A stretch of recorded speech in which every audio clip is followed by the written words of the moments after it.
그리고 이런 수익이 복리와 만나면 투자자는 장기간에 걸쳐서 엄청난 자산을 축적하게 되고요. 아무것도 하지 않고 그냥 가만히 있는 건요, 제가 지향하는 투자 방식이기도 한데요. 주식 투자에 있어서만큼은 부지런한 것보다 이런 수동적인 방식이 훨씬 나은 것 같습니다. 이건 많은 현명한 투자자들이 보편적으로 인정하는 말이기도 합니다. 반갑습니다. 한주주입니다. 현재 ETF에 투자하고 계신데 수익률이 영 신통치 않아서 좀 갈아타고 싶으신가요? 아니면 ETF에 처음 투자를 시작하시는데 정통파 투자자의 소신 있는 조언이 필요하신가요? 요즘 ETF에 투자하시는 분들이 많은 것 같아서 특집 영상을 준비했습니다. ETF 장기 투자하시는 분들은 단연코 이번에 제가 올려드리는 영상만 보시면 끝입니다. 오늘 제가 다루는 내용은 모든 주식을 소유하라 라는 책에서 언급된 내용임을 미리 말씀드립니다. 이 책의 저자인 존 보글은요, 1974년에 뱅가드를 창업했고요. 그리고 1975년에는 세계 최초로 인덱스 뮤추얼 펀드를 만들었습니다. ETF의 모태가 되는 인덱스 펀드의 아버지니까 ETF의 할아버지 정도 됩니다. 이 책은 전체 20개 챕터로 구성이 되어 있는데요. 제 요약 정리 영상은 총 10개의 챕터로 재구성했습니다. 제가 이 영상을 만든 이유는 저도 앞으로 투자를 할 때 개별 종목보다는 ETF를 위주로 해야겠다는 생각을 하고 있기 때문입니다. 이 영상에서는 제 개인적인 의견은 최대한 배제할 거고요. 책 내용을 중심으로 다룰 예정입니다. 알짜배기 내용은 다 담았으니까 ETF에 투자하시는 분들이라면 꼭 끝까지 들어주시기 바랍니다. 요약판 오디오북이라고 생각하고 사운드만 들으셔도 좋으실 거고요. 1.5배속으로 빠르게 돌려서 들어도 좋습니다. 첫 번째 장은 이기는 게임입니다. 이기는 게임을 지는 게임으로 만들지 마라. 성공 투자의 열쇠는 상식에서 찾아라. 이 책의 저자와 워런 버핏은 비슷한 주장을 합니다. 시장을 이기려고 괜한 헛힘을 쓰는 일을 이제 그만하고 모든 기업의 주식을 골고루 소유하는 그런 이기는 게임을 선택하라 하는 주장이에요. 아주 확실한 성공 투자 전략은요, 아주 저렴한 비용으로 미국 상장 기업의 주식 전부를 고르게 보유하는 것입니다. 이 전략을 실행하는 가장 좋은 방법은 정말 간단합니다. 시장 포트폴리오로 구성된 펀드를 산 다음에 이것을 되도록 오랫동안 보유하는 것입니다. 이런 펀드를 인덱스 펀드라고 합니다. 인덱스 펀드는 미국 주식시장 전체를 끌어모아 담아놓은 그런 바구니라고 보시면 됩니다. 이 책에서 말하는 인덱스 펀드는 S&P 500 지수 펀드라고 보시면 되는데요. 이 펀드를 투자하시겠다라고 하면요, 여러분들께서는 S&P 500 ETF를 사시면 되겠죠. 인덱스 펀드는 개별 주식 종목 그리고 특정 시장 부문, 금융중개인, 선택에 따른 위험을 다 제거해 줍니다. 따라서 주식시장의 위험 그 하나만 남게 되는 건데요. 금융시장이 실제로 어떻게 움직이는지를 알게 되면 투자자가 제 몫을 확실하게 챙길 수 있는 방법은 이 인덱스 펀드밖에 없다는 사실을 알게 된다고 합니다. 그리고 이런 수익이 복리와 만나면 투자자는 장기간에 걸쳐서 엄청난 자산을 축적하게 되고요. 저자는 S&P 500 같은 인덱스 펀드는 반드시 이기는 게임이라고 설명을 합니다. 전통적인 인덱스 펀드는 이기는 게임이라고 하고 자본주의가 기업의 성장과 생산성 그리고 풍부한 자원과 혁신을 통해서 부를 창출하면 장기 투자를 하는 모든 주주가 이익을 보는 그런 포지티브 썸 게임에 비유를 하는데요. 책에서는 지난 25년 동안 S&P 500 연평균 수익률이 한 9.1% 정도 된다고 해요. 아마 25년을 어느 시점으로 잘라봐도 한 8에서 9% 정도는 상회할 건데요. 이 수익률은 개별 종목에 투자하는 사람들의 평균 수익률보다 약 2% 정도 높은 수준이라고 합니다. 반면에 주식시장에서 투자 게임을 하는 거는 지는 게임이다라고 말하고 있어요. 그래서 제로섬 게임이다라고 이야기합니다. 투자 게임에서는 투자자 집단 전체가 평균 수익을 창출하는데요. 누군가가 평균 이상의 수익을 창출하면 다른 누군가는 딱 그만큼 손실을 본다는 거예요. 게다가 거래에 수반되는 비용 역시도 이렇게 반복해서 발생이 되니까 문제가 되고요. 그래서 복리 비용의 횡포가 벌어진다고 합니다. 이러한 치열한 경쟁에서 확실하게 승자가 되는 것은 바로 금융계의 사람들 뿐이라고 해요. S&P 500 인덱스 펀드에 투자를 하셨다면 계속 얼쩡대지 말고 머물러 있지 말고 바로 그 즉시 카지노, 즉 시장에서 빠져나가야 된다. 저자는 이렇게 주장을 합니다. 이 말은 한 번 샀으면 영원히 보유하라는 뜻이에요. 일단 투자를 해놓고 게임장에서 빠져나오는 투자자는 성공 확률이 어마어마하게 높아진다는데요. 사놓고 잊어버리라 하는 저자의 의도는 잘 알겠습니다. 이런 투자 방식은 반박의 여지 없는 명백한 방법인데 실천하기가 쉽지는 않다고 해요. 아마 경험자분들께서는 다들 공감을 하실 건데 이러한 방식의 투자는 주식을 사고 파는 데서 오는 그런 짜릿한 흥분이 없거든요. 이런 짜릿함에 대한 갈망을 내려놓는다면 투자를 반드시 이기는 게임으로 만들 수 있을 거다. 그렇게 저자는 이야기합니다. 두 번째 장은 평균으로의 회귀입니다. 저자는 주주의 수익은 기업의 수익과 일치한다고 단정지어서 말합니다. 근데 주식시장에서 나오는 수익이 기업의 펀더멘털에 종종 앞설 때가 있죠. 하지만 이거는 마치 자석에 이끌리듯 결국에는 또 장기적인 표준으로 돌아가는 게 시간 문제일 뿐이라고 합니다. 예를 들어서 지난 10년 동안 주식 수익률이 엄청 나빴다면 다음 10년간은 주식 수익률이 좋아져서 결국에는 평균으로의 회귀가 나타난다는 거예요. 물론 10년간 좋고 그리고 그 이후 10년도 역시 좋은 때가 있는데요. 이렇게 20년 연장으로 주식이 좋았던 때가 바로 1980년대와 90년대입니다. 그리고 2000년에 바로 IT 버블이 터지면서 한 방에 되게 크게 리셋이 됐죠. 대다수 투자자는 이 평균으로의 회귀를 종종 잊어버리고 단기적인 주식시장 상황에만 초점을 맞춰가지고 생각을 한다고 합니다. 전체로서의 주식 투자자 집단이 최후의 날까지 벌어들일 수 있는 최대 수익은 해당 기간에 기업이 벌어들이는 총수익이다. 이거는 워런 버핏이 한 말인데요. 주가가 일시적으로 기업의 수익을 웃돌 수는 있지만 장기적으로 보면 전체 주주가 벌어들이는 총수익은 그 해당 기업이 벌어들이는 수익과 일치하게 된다는 의미입니다. 이게 주식시장의 만고불변의 진리라고 하는데요. 이 원칙을 망각할 때가 너무 많다라고 하면서 저자가 탄식을 합니다. 그러면서 표를 하나 보여주는데요. 투자 수익 대 시장 수익이라는 제목의 표입니다. 이 표를 보면 미국 기업들이 장기적으로 벌어들이는 누적 수익과 그리고 주식시장이 벌어들인 누적 수익 간의 분명한 상관성이 드러납니다. 이 두 가지가 일치한다는 것이 상식이다라고 지적을 하고 있어요. 장기적으로 주식 수익을 좌우하는 것은 심리가 아니라 경제학적 여건이다라고 이야기하는데요. 장기적으로 볼 때 주식 수익은 기업이 창출하는 투자 수익에 거의 전적으로 좌우가 됩니다. 단기적으로는 투자 심리가 지배를 하는데 그 영향은 점차 사라지게 돼요. 착각, 즉 일시적 주가가 현실, 즉 기업의 내재 가치와 괴리를 일으키는 일이 종종 있지만요. 장기적으로는 결국 이 현실이 시장을 지배한다고 합니다. 주식시장에서 정말 중요한 요소는 기업이 벌어들이는 수익이지만 많은 투자자들은 일시적이고 변동성이 큰 이런 단기적 기대에 초점을 맞춘다고 합니다. 기대 시장은 일시적인 주가라고 하는 착각적 사실이 지배하는 곳이고요. 그리고 실제 시장은 기업이 중심이 되는 곳이에요. 이러한 맥락에서 성공 투자의 전략은 기대 시장에서 벗어나서 실제 시장에 베팅하는 것이라고 저자는 말합니다. 세 번째 장은 이상적인 측정 지표로서의 S&P 500 지수에 대한 내용입니다. 여기서는 주식시장에서 벌어들이는 수익은 전체 투자자 집단이 벌어들인 총수익과 같다 하는 이야기를 합니다. S&P 500 지수는 지난 90년 동안 대표적인 주식시장의 포트폴리오로 인정받아온 지표입니다. 이 명칭대로 500개 종목으로 구성이 되어 있고요. 그리고 시가총액 기준으로 가중치가 부여됩니다. 현재 이 500대 기업이 미국 전체 주식 가치의 약 85%나 차지를 한다고 해요. 미국 주식시장에 상장된 기업이 고작 500개가 아니잖아요. 근데 500개 기업이 전체 시장 가치의 85%나 차지하고 있고 그리고 시가총액별로 가중치가 부여되어 있기 때문에 S&P 500 지수를 보는 것은 전체 주식시장 지수를 보는 것과 다를 바가 없습니다. 이 그래프는요, S&P 500 지수와 그리고 전체 주식시장 지수를 비교한 건데요. 아주 많이 겹치고 있는 걸 볼 수가 있죠. 지금 보시면 상관계수가 무려 0.99입니다. 이게 1에 가까울수록 상관도가 높은 건데요. 이 정도면 거의 완전 상관관계로 봐야 되겠죠. 네 번째 장은 비용과 수수료 문제입니다. 저자는 이 부분을 몇 개의 챕터에 걸쳐서 되게 길게 설명을 하는데요. 사실 핵심은 단 하나입니다. 이기는 게임에서 지는 게임이 되는 대표적인 원인이 바로 이 비용 때문이라는 건데요.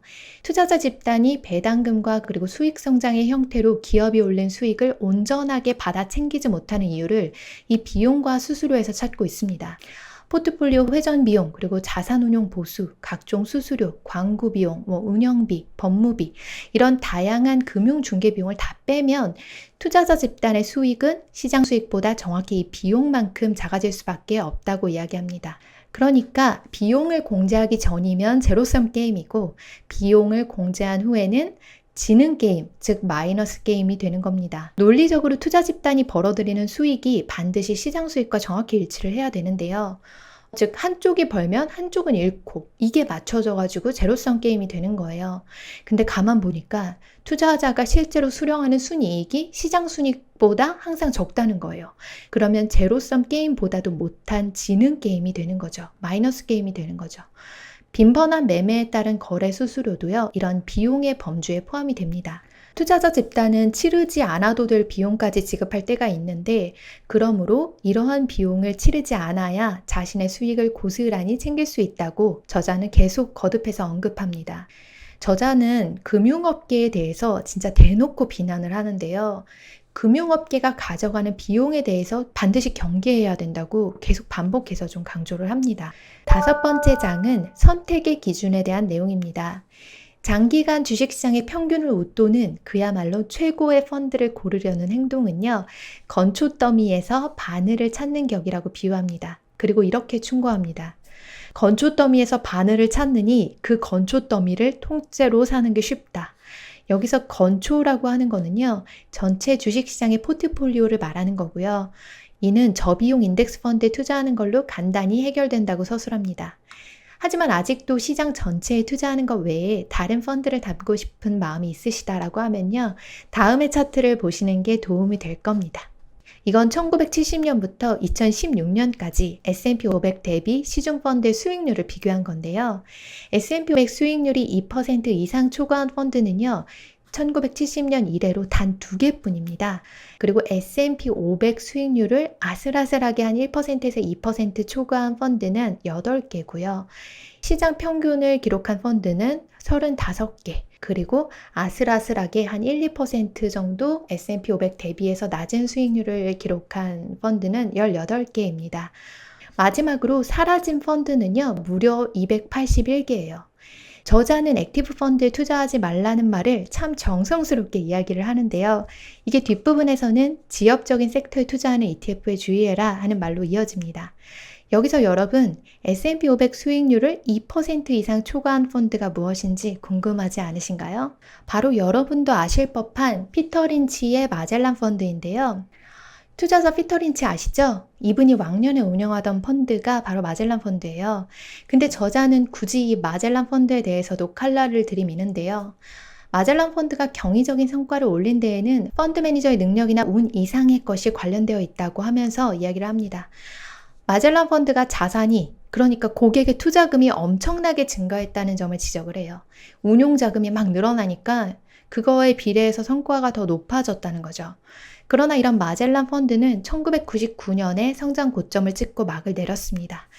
저자는 피터 린치를 돌려깠지만 사실 정조준하기는 어려운 게 피터 린치가 마젤란 펀드를 운영했던 기간이 1977년부터 1990년까지거든요. 그래서 피터 린치가 운용했던 시절의 마젤란 펀드는 역사적으로 최고의 성과를 낸 펀드는 맞고요. 하지만 피터 린치가 떠난 후부터 마젤란 펀드가 주춤하기 시작했으니까 피터 린치는 죄가 없습니다. 피터 린치가 운영했던 시절의 마젤란 펀드같이 아주 드물게 예외가 있기는 합니다만 저자는 액티브 펀드에 되게 회의적이에요. 액티브 펀드에 대해서 몇 가지 경고와 주의사항을 언급하는데요. 생겼다 사라지기를 반복하기 때문에 조심하라고 경고합니다. 그리고 복잡한 셈법, 교묘한 책략으로 최적의 종목을 선택하지 말 것, 주식시장을 이기려고 하지 말 것, 과거의 성과를 기준으로 펀드를 선택하지 말 것을 강조합니다.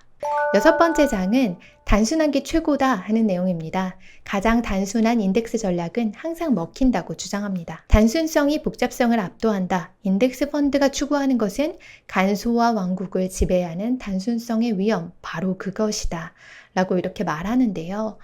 미국 기업 전부의 주식으로 구성된 포트폴리오에 투자하고 이 포지션을 영원히 보유하라 하는 이런 단순한 원칙을 저자는 강조합니다. 그리고 오컴의 면도날이라고 하는 명제를 이야기하는데요. 이건 어떤 문제에 대한 해결책이 여러 개 있을 경우에는 그 가운데 가장 단순한 것을 선택하라 하는 과학적 탐구의 주요 원칙이라고 해요. 이 책을 읽다 보면 왜 저자는 계속 똑같은 말을 다른 방식으로 말하나 하는 생각이 들어요. 아마 저자가 독자들의 마인드에 좀 강하게 임팩트를 남기려고 수를 썼던 것 같습니다. S&P 500 인덱스 펀드에 투자하고 잊어버려라. 그럼 반드시 이긴다. 이렇게 단순하게 한 줄 요약이 되는 건데요.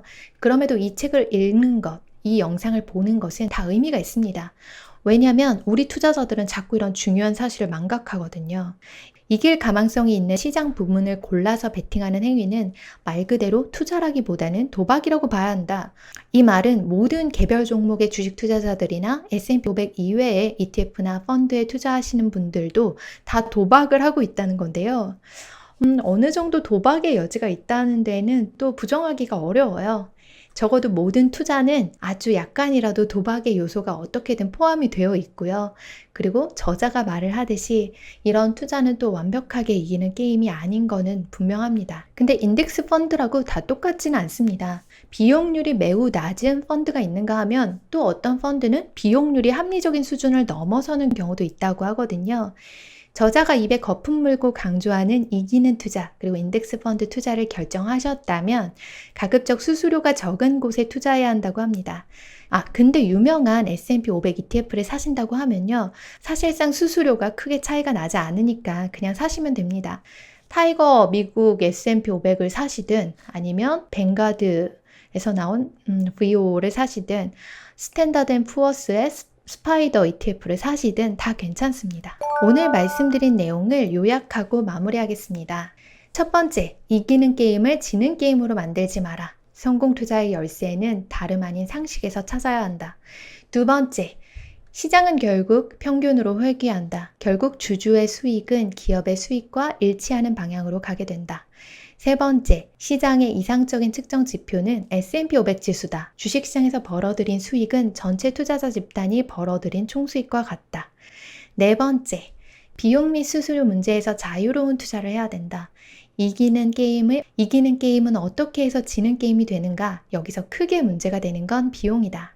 다섯 번째, 선택의 기준은 건초 더미에서 바늘을 찾는 거 말고 그 건초 더미를 통째로 사는 걸로 하는 편이 낫다. 여섯 번째, 단순한 게 최고다. 가장 단순한 인덱스 투자 전략은 항상 먹힌다. 오늘의 내용 끝까지 들어주셔서 감사합니다. 내일은 ETF에 대한 더 본격적인 내용에 대해서 다룰 예정입니다. 오늘은 여기까지예요. 주주님들 편안한 밤 되세요. 반갑습니다. 안주주입니다. 어제에 이어서 두 번째 영상입니다. 오늘 제가 다루는 내용은 모든 주식을 소유하라 라는 책에 언급된 내용임을 다시 한번 밝힙니다. 이 영상에서는 제 개인적인 의견을 최대한 배제하고 책 내용을 중심으로 다루겠습니다. 제가 알짜배기 내용을 다 담았으니까요. ETF 투자하시는 분들이라고 하면 어제 내용에 이어서 오늘 내용까지 꼭 끝까지 들어주시기 바랍니다. 요약판 오디오북이라고 생각하고 사운드만 들으셔도 좋고요. 1.5배속으로 빠르게 돌려서 들어도 괜찮으실 겁니다. 일곱 번째 장은 상장지수 펀드 ETF에 대한 내용입니다. 우리가 흔히 접하는 상장지수 펀드 ETF를 저자는 양의 탈을 쓴 늑대다라고 표현합니다. 그 이유는 ETF는 전통적인 인덱스 펀드라고 가장하고 있지만 실제로는 주식처럼 지분을 쉽게 사고 팔 수 있게 만들어 놓은 변종이라서 그렇다고 해요. 그리고 자신이 창시한 인덱스 펀드의 기본 원칙을 변질시켰다는 점을 설명합니다. 전통적인 인덱스 펀드는 장기 투자를 기본 패러다임으로 하고 있어요.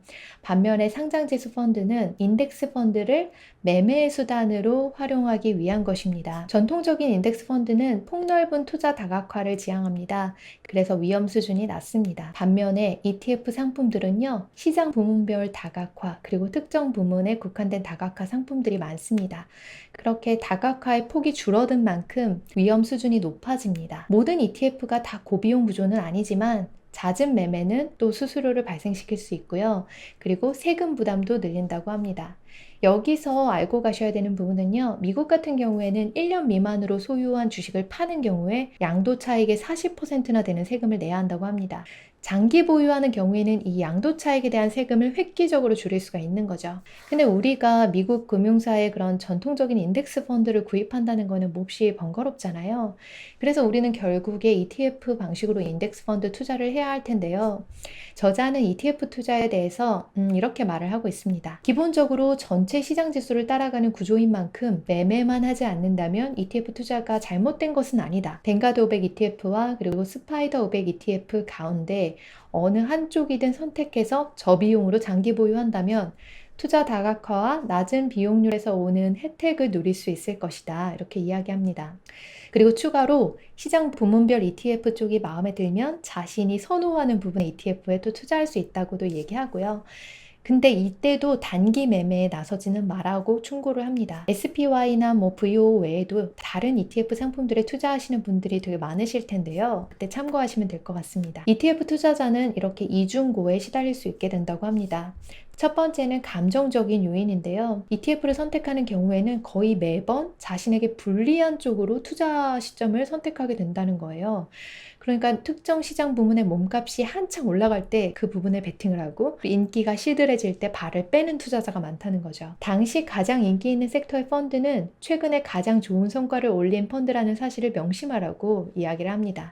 그렇게 대단한 성과가 그렇게 오래 지속되지 않는다고 말을 하면서 저자는 이를 경계하라고 합니다. 그리고 두 번째는요, 비용적인 요인이에요. ETF의 종류가 엄청나게 많은데요. 그 중에서 집중적, 투기적 ETF나 지수에 역행하는 인버스나 2배, 3배 레버리지 ETF 같은 경우에는 수수료가 엄청나게 높거든요. 근데 이런 부분들을 다 고려를 하게 되면 ETF 투자가 이기는 투자가 아니라 지는 투자가 될 수도 있다는 점을 언급하고 있습니다. 이 두 가지 부분은요, ETF 투자하실 때 주의를 하시면 될 것 같습니다. 첫 번째 장에서는 시장과 애써 싸우지 말라고 합니다. 시장을 이기는 일은 아주 어려운 일이라고 하거든요. 지금은 이기는 것처럼 보이는 것들이 내일은 지는 요소가 됩니다. 대부분 그렇다고 해요. 하지만 저를 포함한 대부분의 투자자들은 전통적인 인덱스 펀드의 장기적인 수익률을 넘어서려고 노력을 계속하고 있어요. S&P 500 인덱스 펀드의 수익률이 한 연간 8, 9% 정도인데요. 이런 시장의 수익률을 이기려고 하는 다양한 ETF들이 출현했습니다. 그러나 저자는 ETF 업체가 점점 더 복잡한 ETF를 만들어내는 그 목적은 고수익을 원하는 투자자의 자금을 끌어모아서 펀드 매니저 자신들의 수익을 한 푼이라도 더 챙기기 위함이다. 이렇게 이야기를 합니다. ETF 업체는요, 보통 다음에 두 가지 전략 중에 하나를 구사한다고 하는데요.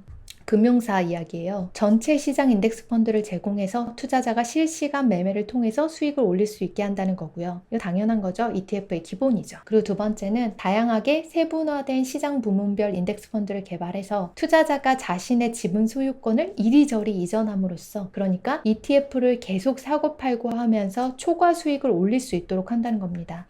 그리고 이런 초과 수익률을 추구하는 금융업계는요, 계속해서 새로운 ETF 상품을 만들어냅니다. 금융사는 ETF를 돈벌이 수단으로 적극적으로 활용을 하기 위해서요, 이 스마트 베타 ETF라는 것도 만들어냈는데요. 스마트 베타 ETF라는 거는 시장 지수를 수동적으로 추종하는 인덱스 펀드와는 다르게 수익률 개선에 도움이 되는 주식 위주로 포트폴리오를 구축하는 데 초점을 맞춘 ETF입니다. 이게 말이 ETF지 액티브 펀드와 거의 다를 것이 없다고 하는데요.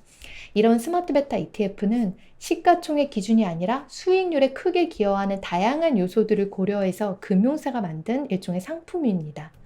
즉 기업의 매출, 현금 흐름, 순이익, 배당금, 그리고 모멘텀, 규모 이런 것들을요, 혼합적인 요소에 가중치를 부여해서 포트폴리오를 구성한 게 바로 스마트 베타 ETF입니다.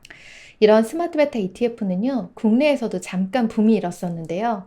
요즘에는 인기가 좀 시들해진 것 같아요. 이미 다양한 섹터로 구성되어 있는 ETF가 스마트 베타 ETF의 역할을 대신하기 때문이겠죠. 저자는 투자자들이 시장 대비 초과 이익률을 달성하려고 하는 유혹에 저항할 것을 강조하면서 이렇게 말합니다.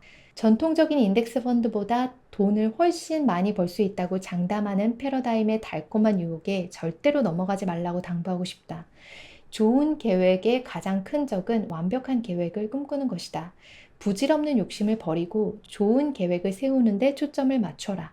이렇게 한다면 다른 투자자들의 90%를 앞지르는 성과를 낼 수 있다고 그렇게 호언장담을 합니다. 9번째 장에서는 벤자민 그레이엄과 인덱스 투자 전략에 대한 이야기를 하고 있습니다. 이 장은 벤자민 그레이엄, 워런 버핏, 그리고 저자인 존 보글의 생각이 일치하는 부분에 대해서 담고 있습니다. 이 책은 곳곳에 벤자민 그레이엄의 투자 철학을 이야기하고 있는데요. 그 중에서 가장 핵심적인 그레이엄의 이야기 3가지를 말씀드릴게요. 벤자민 그레이엄은 이렇게 말합니다. 투자자는 방어적 포트폴리오에서 얻을 수 있는 그런대로 괜찮은 수익에 만족해야 한다. 대다수 투자자는 투자를 업으로 삼을 만큼의 시간도 없고 결단력도 부족하며 정신적 무장도 덜 되어 있기 때문이다. 수익을 더 올려보겠다는 욕심에 경로를 이탈하고픈 유혹을 단호히 물리쳐야 한다. 그레이엄은 표준적, 보수적 투자 방식에서 더 나아가서 상상력과 창의력을 배제한 전통적이고 현실적인 투자 방식을 고수하라고 강조합니다. 만족스러운 성과를 내는 거는 사람들이 생각하는 것만큼 그렇게 어렵지는 않지만 탁월한 성과를 내는 거는 생각보다 쉽지 않다고 단호하게 말합니다. 그리고 그레이엄은 장기 투자의 중요성도 강조를 하면서 이렇게 말합니다. 과거에도 그랬듯이 투자 수익은 주식 매매가 아닌 주식 보유에서 얻어야 한다. 주식을 사서 계속 보유하면서 이자와 배당금 그리고 장기적 가치 상승에 따른 이익을 챙기는 것이다. 그리고 이러한 전략을 계승하고 있는 분이 바로 지금의 워런 버핏인데요. 이분은 사고팔고 하는 투자가 아니라 그레이엄처럼 가급적 계속 보유하는 포지션을 지향하고 있죠. 벤자민 그레이엄은 현명한 투자자에서 다양한 저평가 가치주 선별 기법을 선보였는데요.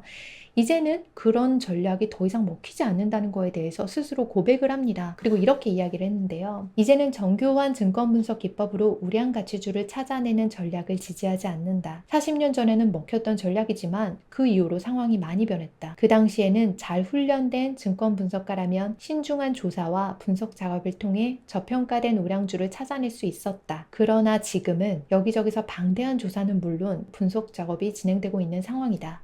그렇게 해서 우량주를 찾아낸다 한들 그러한 작업에 소요된 돈과 수고를 상쇄할 만큼의 결과를 얻을 수 있을지는 의문이다. 벤자민 그레이엄은 이제는 더 이상 자신의 전략이 유효하지 않다는 것을 인정을 하고 있습니다. 우량 가치 종목을 찾아내는 전략으로 한때는 이득을 볼 수 있었지만 지금은 불가능하다고 시인합니다.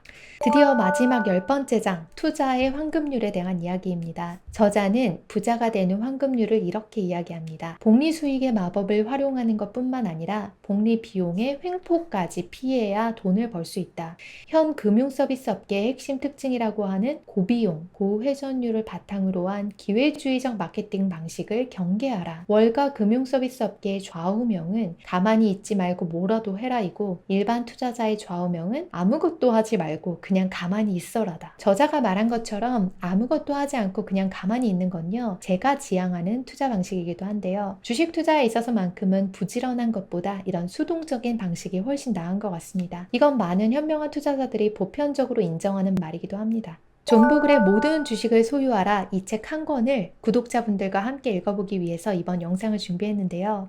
지금부터는 간단히 복습해보고 마무리하겠습니다. 첫 번째 법칙입니다. 자본주의가 주는 보상을 거두는 성공 투자 전략은 주식을 매매하는 것이 아니라 기업을 보유하는 것이다. 여기서 저자는 중요한 이유를 덧붙여서 말합니다. 장기적으로 주식시장은 실제 기업들이 벌어들이는 수익과 주가가 발맞추어 간다는 거고요. 그리고 단기적으로는 기업이익 1달러에 지불하려는 그 금액이 바뀌면서 실체가 없는 투기적인 수익이 주식 투자의 수익을 높이거나 낮추기도 한다는 말을 합니다.